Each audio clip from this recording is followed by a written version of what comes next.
जापानी लोग भारतीय लोगों को अपने घर क्यों नहीं बुलाते हैं? Let's go. जापान में साल भर से ज्यादा समय से रह रहे एक भारतीय व्यक्ति ने जापान में एक अजीब बात देखी कि उसके जापानी मित्र विनम्र और मददगार थे, किंतु उसे कोई भी अपने घर नहीं बुलाता था, बल्कि एक कप चाय के लिए भी नहीं। हैरान और आहत होकर आखिरकार उसने एक जापानी मित्र से पूछा कि ऐसा क्यों है। काफी देर तक चुप रहने के बाद उस दोस्त ने भारतीय व्यक्ति को जवाब दिया कि हमें भारतीय इतिहास पढ़ाया जाता है, किंतु प्रेरणा लेने के लिए नहीं, बल्कि एक चेतावनी के तौर पर। Oh my God. ये सुनकर उस भारतीय व्यक्ति ने हैरान होकर पूछा, क्या चेतावनी? भारतीय इतिहास चेतावनी के तौर पर पढ़ाया जाता है? प्लीज बताओ ऐसा क्यों है? तब जापानी दोस्त ने उससे पूछा कि बताओ कितने अंग्रेजों ने भारत पर राज किया था?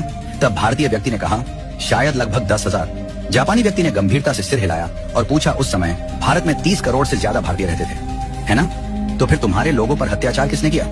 उन्हें कोड़े मारने, यातना देने और गोली मारने के आदेशों का पालन किसने किया था? फिर उसने जोर देकर पूछा कि जब जनरल डायर ने जलियांवाला बाग में गोली चलाने का आदेश दिया तो ट्रिगर किसने दबाया था?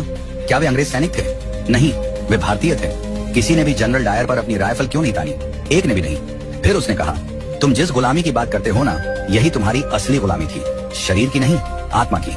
वह भारतीय व्यक्ति जडवत मौन और शर्मिंदा खड़ा सुनता रहा। जापानी मित्र ने आगे कहा चलो बताओ मध्य एशिया से कितने मुगल आए थे? शायद कुछ हजार, और फिर भी उन्होंने सदियों तक तुम पर राज किया।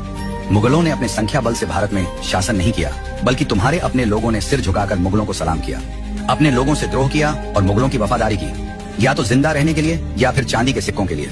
तुम्हारे अपने ही लोगों ने अपना धर्म परिवर्तन कर लिया, अपनी बहन बेटी मुगलों से ब्याह दी। तुम्हारे ही लोगों ने तुम्हारे नायकों को अंग्रेजों को सौंप दिया। बताओ चंद्रशेखर आजाद के साथ विश्वासघात किसने किया था? वे अल्फ्रेड पार्क में छुपे हैं। ये खबर अंग्रेजों को किसने दी थी?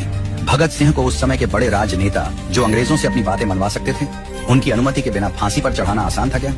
जो कि खुद को देशभक्त कहते थे। तुम भारतीयों को विदेशी दुश्मनों की जरूरत नहीं है। तुम्हारे ही लोग सत्ता, पद और निजी लाभ के लिए बार बार तुम्हें धोखा देते हैं। इसीलिए हम भारतीयों से दूरी बनाकर रखते हैं। जब अंग्रेज हांगकांग और सिंगापुर आए थे तो एक भी स्थानीय व्यक्ति उनकी सेना में शामिल नहीं हुआ, लेकिन भारत में तुम सिर्फ दुश्मनों की सेना में ही शामिल नहीं हुए, बल्कि तुमने उनकी सेवा की, उनकी पूजा की, उन्हें खुश करने के लिए अपने ही लोगों को मार डाला। यही नहीं, तुम भारतीय तो आज भी नहीं बदले हो। तुमने इतिहास से कोई सबक नहीं लिया है। आज भी थोड़ी सी मुफ्त की बिजली, एक बोतल शराब, एक कंबल दे दो और तुम्हारा वोट, तुम्हारा जमीर, तुम्हारी आवाज सब बिना सोचे समझे तुम बेच देते हो। तुम्हारी वफादारी तुम्हारे देश के साथ नहीं, बल्कि तुम्हारे पेट के साथ है। तुम नारे लगाते हो, तुम विरोध प्रदर्शन करते हो, लेकिन जब देश को तुम्हारे बलिदान की जरूरत पड़ती है तब तुम कहाँ होते हो?